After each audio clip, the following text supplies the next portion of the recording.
Hello friends, हमारे YouTube channel एजुकेटरी में आप सबका हार्दिक स्वागत है। फ्रेंड्स, आज हम कक्षा 6 विषय सामाजिक विज्ञान, सामाजिक एवं राजनीतिक जीवन भाग 1 के अध्याय 2 विविधता एवं भेदभाव के अभ्यास प्रश्नों को हल करेंगे।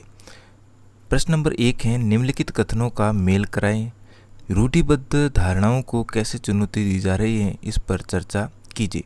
तो यहाँ पर हम उत्तर मेल करके लिखेंगे। 2 डॉक्टर खाना खाने बैठे थे और उनमें से एक ने मोबाइल पर फ़ोन करके अपनी बेटी से बात की जो उस समय स्कूल से लौटी थी। जिस बच्चे ने चित्रकला प्रतियोगिता जीती वह मंच पर पुरस्कार लेने के लिए एक पहिया वाली कुर्सी पर गया। तो इस प्रकार हमने मिलान किया। फिर है, संसार के सबसे तेज धावकों में से एक दमा का पुराना मरीज है। वह बहुत अमीर नहीं थी लेकिन उसका एक अंतरिक्ष यात्री बनने का सपना अंततः पूरा हुआ। रूढ़िबद्ध धारणाओं को निम्नलिखित प्रकार से चुनौती दी जा रही है। सभी जातियों के बच्चों को एक ही साथ समान शिक्षा दी जा रही है। अधिकतर परिवार लड़के और लड़कियों को समान शिक्षा प्रदान कर रहे हैं। सभी लोगों को समान परिवहन के साधन, पार्क, सड़कें, अस्पताल व अन्य सुविधाएं प्राप्त हैं। अंतरजातीय विवाह हो रहे हैं।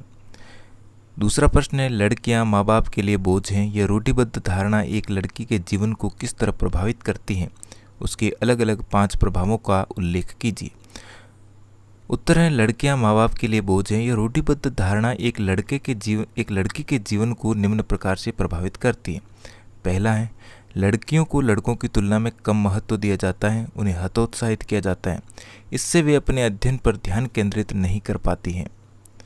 दूसरा, उन्हें सदैव परिवार का अस्थायी सदस्य माना जाता है।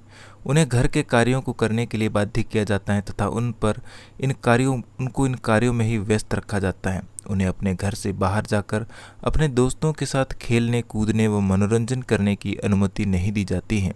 उनके स्वास्थ्य का भी पूरा ख्याल नहीं रखा जाता है। फ्रेंड्स, आगे बढ़े इससे पहले आपसे रिक्वेस्ट रहेगी कि अगर आपने मेरे चैनल को सब्सक्राइब नहीं किया है तो चैनल को सब्सक्राइब करके बेल आइकन को प्रेस करें ताकि मेरे आने वाले सारे वीडियोस आप तक आसानी से पहुंच सके। तो चलिए कंटिन्यू करते हैं। प्रश्न 3 है, भारत का संविधान समानता के अधिकार में क्या कहता है? आपको यह क्यों लगता है कि सभी लोगों में समानता होना जरूरी है? उत्तर है, हम सब जानते हैं कि हमारे भारत में अलग अलग जाति और अलग अलग विचारधारा के लोग रहते हैं। अपने जीवन को जीने के लिए सबके अपने अलग अलग विचार और परंपराएं होती हैं। सब अलग अलग तरह से त्यौहार बनाते हैं।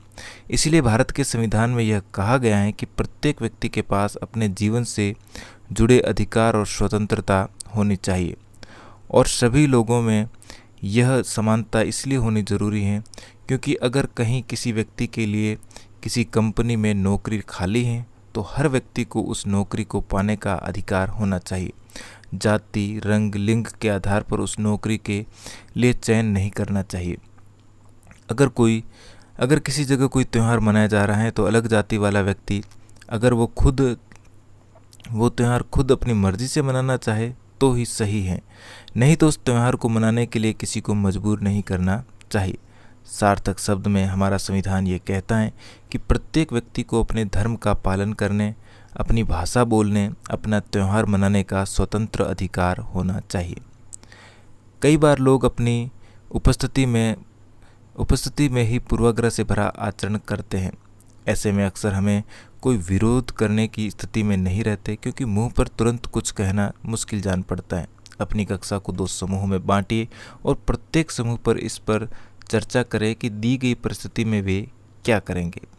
यदि गरीब होने के कारण एक सहपाठी को आपका दोस्त चिढ़ा रहा है तो हमारा उत्तर होगा, हमें व्यक्ति के व्यक्तित्व का सम्मान करना चाहिए तथा सामाजिक पृष्ठभूमि के आधार पर किसी का भी मजाक नहीं उड़ाना चाहिए।